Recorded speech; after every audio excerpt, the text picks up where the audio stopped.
बात है कि परिवार पहचान पत्र हरियाणा सरकार की एक बहुत ही महत्वाकांक्षी योजना है।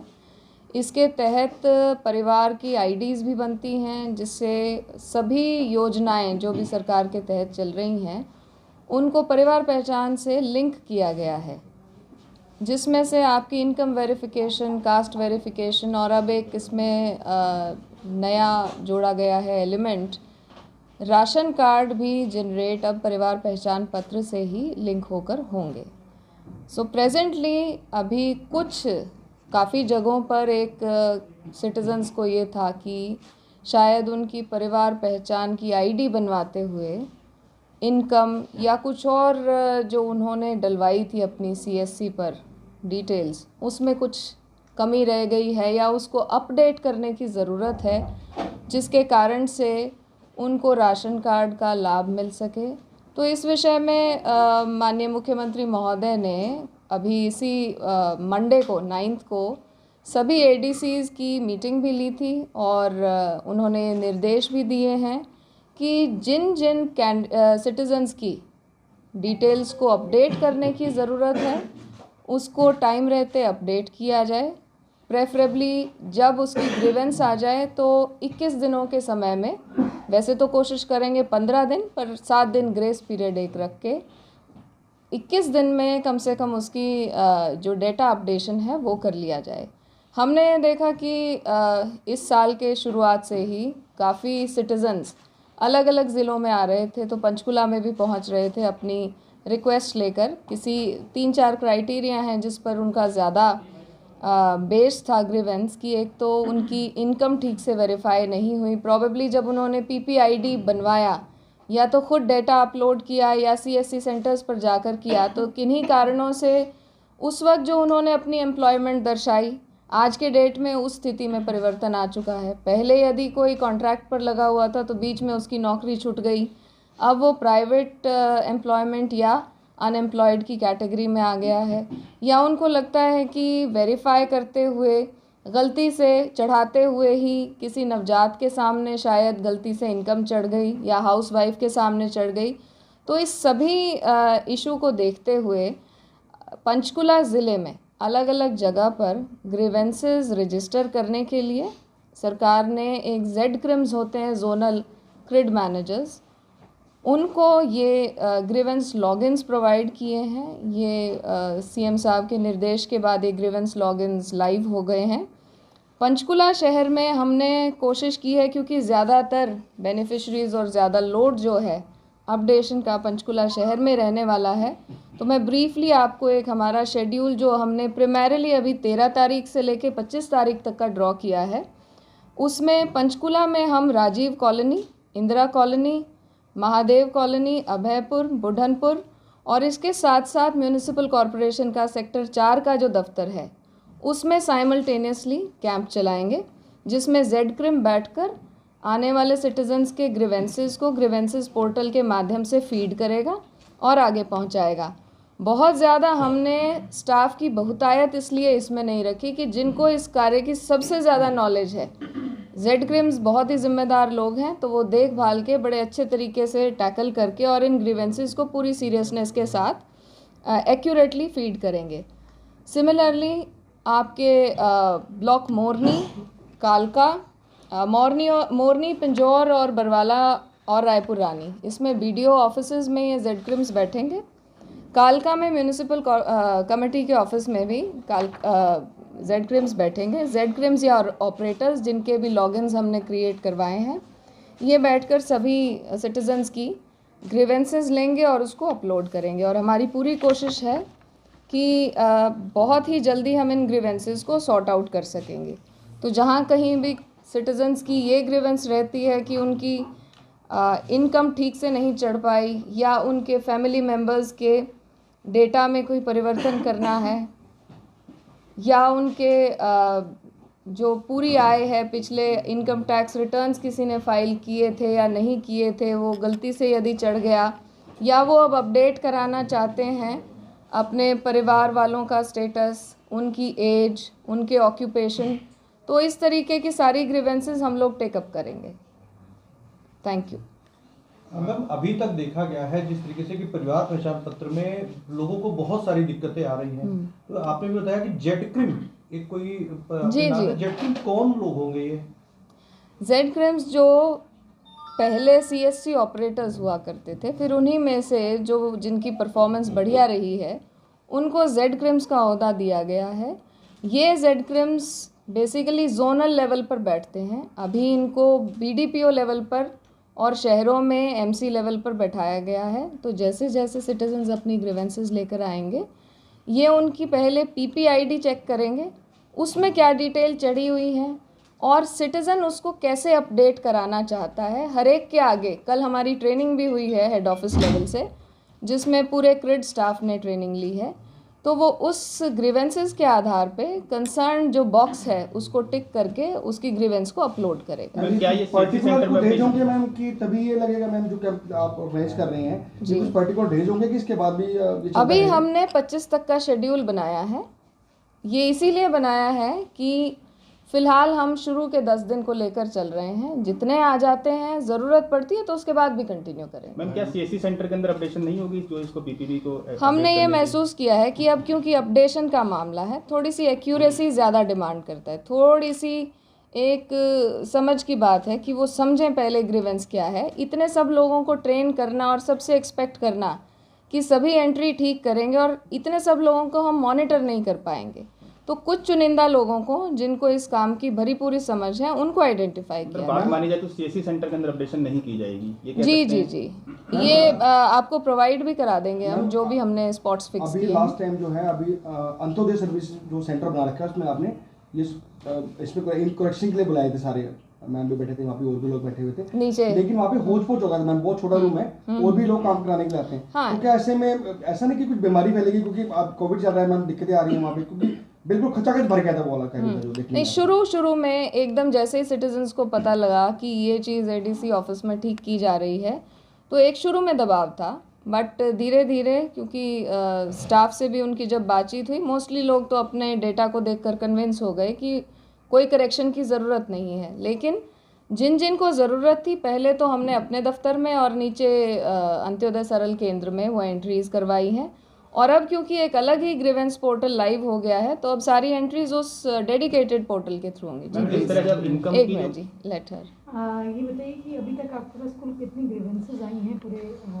हमारे पास लगभग 3000 के लोग आ चुके हैं, जिसमें से जिनके ग्रीवेंसेस इनकम को लेकर जो रिक्वेस्ट थी वो 720 रिक्वेस्ट हम जनरेट करके, और उसमें करेक्शन मॉड्यूल एक होता है उसमें हम एंट्री करा चुके हैं। जैसे अब ग्रीवेंस मॉड्यूल में स्पेसिफाइड जो है बिल्कुल अलग से एक मॉड्यूल है, उसके तहत जितनी जितनी आती जाएंगी टाइम दर टाइम आपको सूचना देते रहेंगे। मैम टोटल आपके पास कितने हमारे पास यहाँ पे ग्रीवेंसेस की तो आपने कहा 3000 तक, टोटल कितने हमारे पास लोग हैं जो पीपीपी से अटैच? अभी मैं आपको एक फिगर जो हमने निकलवाई है, इस टाइम में पीपीपी से ऑटो जनरेटेड राशन कार्ड 46,716 हैं। 46,716 ये वो राशन कार्ड्स हैं जो पीपीपी से लिंक होकर ऑटो जनरेट हो जाएंगे। इसके अलावा किसी की यदि और इनकम वेरीफाई करके यदि लगता है कि एक 80 से नीचे वाकई आती है, तो उनका केस हम रेकमेंड करके ऊपर भेज देंगे। मैडम जेड क्रिम्स ने ਜਿਹੜੇ ਇਹ ਲੋਕਾਂ ਦੀ ਸ਼ਿਕਾਇਤਾਂ ਸੁਣਨਗੇ, ਜੇ ਇਹ ਕੰਮ ਨਾ ਠੀਕ ਕਰਨਗੇ ਸ਼ਿਕਾਇਤ किससे करेगी? हम बैठे हैं, एसडीएम्स हैं, हमने एसडीएम्स को भी लिखा है कि वो अपने अपने एरिया में। मैम आपके स्टाफ की तो पहले ही सीएम विंडो पे काफ़ी शिकायतें लगती हैं, वो नहीं अभी तक सॉल्व हुई। नहीं, मेरे ख्याल से आप देखेंगे टाइम दर टाइम जो भी ग्रीवेंसेस आती रही हैं, स्टाफ पूरी मेहनत से उनको सॉल्व भी करता रहा है, आगे भी करता रहेगा। मैम इनकम जो हम वेरीफाई करते हैं 5 लोग होते हैं कमेटी के, उनका टाइम ड्यूरेशन कोई नहीं मैम, क्योंकि वो कभी भी जैसे 10 दिन 15 दिन 20 दिन महीने 2-2 महीने नहीं आता। मेरा अपना भी केस था और मेरे जानकार थे, 3-3 4-4 महीने को कोई भी कॉल नहीं आई है इस बारे में। तो उनका टाइम ड्यूरेशन फिक्स नहीं होना चाहिए कि इस टाइम के अंदर वो इनकम वेरीफाई करेंगे या? No, you are right, 5 members हैं लोकल कमेटी में, ठीक है। तो कोशिश तो ऑफ कोर्स ये रहती है कि जैसे ही हमें किसी फेज का डेटा पुश हो गया है तो एक रीज़नेबल टाइम में 3-4 महीने में उसको कर दिया जाए। किन्हीं कारणों से यदि वो डिले होता गया है पिछले दिनों में, तो आगे कोशिश की जाएगी उसको ठीक टाइम पे ही वेरीफाई कराया जाए। 3000 ही आपके पास भीड़ रही थी लोगों की? हाँ जी। 3000 जिन्होंने अपडेट करवाना है? नहीं, ये या तो अभी तक 46,000? आए हैं, ये अभी तक आए हैं। नहीं, 46,000 वो हैं जिनके ऑलरेडी पीपीपी से राशन कार्ड अटैच हो बने हैं, ठीक है। अभी तक हमारे पास लगभग 3,000 लोग अपनी ग्रीवेंसेस लेकर आए हैं। अभी जब हम ग्रीवेंसेस लॉगिन के थ्रू सिटीजन्स की ग्रीवेंसेस लेंगे तो जैसे जैसे जो संख्या आती जाती है वो हम डेली बेसिस शेयर कर लेंगे। 46,000 में से ही आएगी ना? नहीं, एक्स्ट्रा जो और लोग सोचते हैं कि उनका राशन कार्ड बनना चाहिए था, लेकिन परिवार पहचान में आय अपडेट करने के वजह से, अपडेट ना होने के वजह से, क्योंकि जब PPIDs बने उससे लेके अब तक कईयों की स्थिति में परिवर्तन आ चुका है। कुछ लोग अपनी नौकरी खो चुके हैं। जिस वक्त PPIDs बनने लगे वो वक्त में और अब में अगर डिफरेंस आ चुका है या किसी की नौकरी बदल चुकी है तो उसकी आय कम हो गई है, तो उसको जैसे रीसेंट वेरिफिकेशन की ज़रूरत है। तो हम क्या करेंगे, उसका उसी रिस्पेक्टिव बॉक्स में एंट्री करके, और यदि रीवेरिफिकेशन की ज़रूरत है तो रीवेरिफिकेशन करेंगे। अगर उनके पास डॉक्यूमेंट है जिसके बेसिस पर हमको लगता है कि वाकई इनकी 81 से नीचे बनती है तो वो डॉक्यूमेंट्स लगा के अपलोड कर देंगे। सिटीजन्स या तो हमारे पास आके करा सकते हैं, और लोग यदि अपने आप इसको फीड कर सकते हैं पोर्टल पे। तो पोर्टल पे, मैं आपको अभी पोर्टल का बता भी देती हूँ। आज सरकार ने इसको पब्लिसाइज भी किया है। ये एक पर्टिकुलर पोर्टल बनाया गया है, वी विल बी प्रोवाइड, और 2 हेल्पलाइन नंबर्स भी हैं। पोर्टल है grievance.edisha.gov.in। ग्रीवेंस बता दीजिए मैम। हेल्पलाइन नंबर है जी 1800-180-2087 या 1967। सुबह 9 से 5 बजे तक इन हेल्पलाइन नंबर्स पर सभी वर्किंग डेज पे, टोल फ्री नंबर है।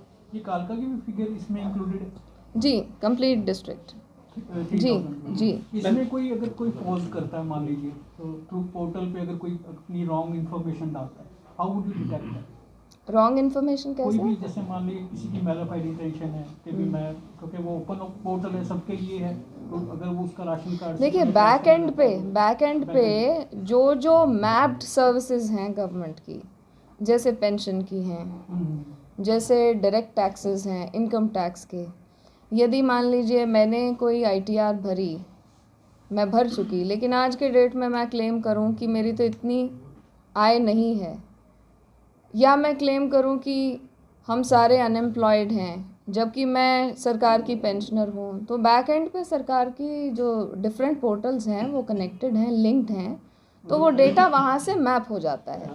That is why this is such an ambitious and successful project of government of Haryana कि एक्चुअल जो बेनिफिशरीज़ हैं, एक्चुअल में जो 180 से नीचे आए वाले हैं, जिनको कि हम चाहते हैं कि सरकार की स्कीम्स का उनको फ़ायदा मिले, और जो सूडो बेनिफिशरीज़ या शैम बेनिफिशरीज़ हैं जिनकी आय भी ज़्यादा है लेकिन क्योंकि वो बेनिफिट्स ले जाते हैं तो कुछ एक्चुअल जो एलिजिबल बेनिफिशरीज़ हैं वो पीछे रह जाते हैं, तो ये PPP वाला जो है उसमें काफ़ी कारगर रहेगा। जी प्लीज़। पोर्टल जैसे अब कह रहा है कि पोर्टल अलग से बनाया जाए, तो पहले भी पोर्टल डाउन चल रहा है, क्या ऐसा तो नहीं कि इन दिनों में ये पोर्टल भी लोड ज़्यादा हो जाएगा? देखिए, जहाँ पर भी छोटी मोटी कभी कभार यदि कनेक्टिविटी के इश्यूज आते हैं तो हम अपनी टेक्निकल टीम को हेड ऑफिस में संपर्क कर देते हैं और वो रिजॉल्व भी कर देते हैं यदि ऐसी कोई दिक्कत लोग इससे बड़ा परेशान है, PPP है तो इन्होंने परमानेंट परेशानी पत्र कहना शुरू कर दिया। नहीं, मेरा सभी को मैसेज है कि इससे परेशान ना हो, इससे परेशान ना हो। ये आपकी सहूलियत के लिए बनाया गई एक योजना है कि जिसमें मेरे ख्याल से ये पहली दफ़ा ऐसा हो रहा है कि एक्चुअल एलिजिबल बेनिफिशरीज़ को टैप किया जा रहा है, और जिन जो सरकारी योजनाओं का फ़ायदा कुछ बेनिफिशरीज़ को मिल रहा है और वो इसके लायक नहीं है, ऐसे बेनिफिशरीज़ आउट हो जाएंगे। लेकिन सूनर और लेटर जो एलिजिबल सही मायने में बेनिफिशरीज़ हैं उनकी एंट्री होगी हर योजना में। मैम एक चीज बताइएगा कि जो अब जो कोई शिकायत लेकर के जाएगा जिसको अपना करेक्शन कराना, उसको कितने दिन में उसकी चीज़ें को रिजॉल्व हो जाएंगी? हम कोशिश करेंगे 15 दिन में हो जाए। 15 दिन में यदि नहीं हो पाया तो एक मीटिंग में डिस्कस हुआ था कि 7 दिन का ग्रेस पीरियड लेके हम कोशिश पूरी करेंगे कि इसी पीरियड में, ये तो मतलब एक एक्सटर्नल लिमिट है जल्द से जल्द जितना हो सकेगा वी विल ट्राई कि उनके ग्रीवेंसेस सॉल्व हो जाए। तब तक क्या लोगों के जिनके राशन कार्ड कट चुके हैं, क्या उन जिस तरह से बात की गई थी कि राशन कार्ड जो है जोड़ दिए जाएंगे, जिनके राशन कार्ड जिनको नहीं वो मिले, सीएम तो बात साहब ने मेरे ख्याल प्रेस कॉन्फ्रेंस करके कह ही दिया था कि उन्होंने उचित आदेश food and civil supplies department को दे दिए हैं। तो जैसे भी सीएम साहब का आदेश होगा डिपार्टमेंट्स उसको क्या इस महीने से कंप्लाई राशन मिलेंगे करेंगे। जिनके राशन कार्ड कट जी चुके हैं ऑलरेडी? जी जी। एक ही पूछ रहा था मैम, जैसे बच्चों के लिए पीपीपी आपने मैंडेटरी कर दिया, एडमिशंस में भी कर दिया और ये सब हो गया, तो जिनके पास नहीं है तो मतलब मान लीजिए इस ग्रीवेंसेस से गुजर रहे हैं, तो एक तरफ तो ग्रीवेंसेस में आपकी कंप्लेंट पड़ी हुई है, दूसरी तरफ बच्चा सफर कर रहा है, तो ऐसे नहीं में वो क्या बनवा solution लें, बहुत ही सिंपल मेथड है पीपीपी बनवाने का, उसको कोई दिक्कत नहीं है? कोई दिक्कत नहीं, बनवा लें ऑपरेटर के पास जाके अगर खुद नहीं बनवा सकते हैं तो। बच्चे के केस में ऐसा हो सकता है क्या जी? एडमिशन के टाइम पर पीपीआईडी तो बनवानी ही पड़ेगी और बहुत लंबा चौड़ा देर का काम नहीं है। One can go and get it done. या तो आदमी खुद फीड कर सकता है अपने डिटेल्स, खुद नहीं कर सकते तो आप ऑपरेटर के पास जाके। ज़्यादा परेशानी आई है ना बच्चों को, आई थिंक से। नहीं बहुत सारे, अब तो मोस्टली स्कूल्स ने भी एक मुहिम चलाई थी।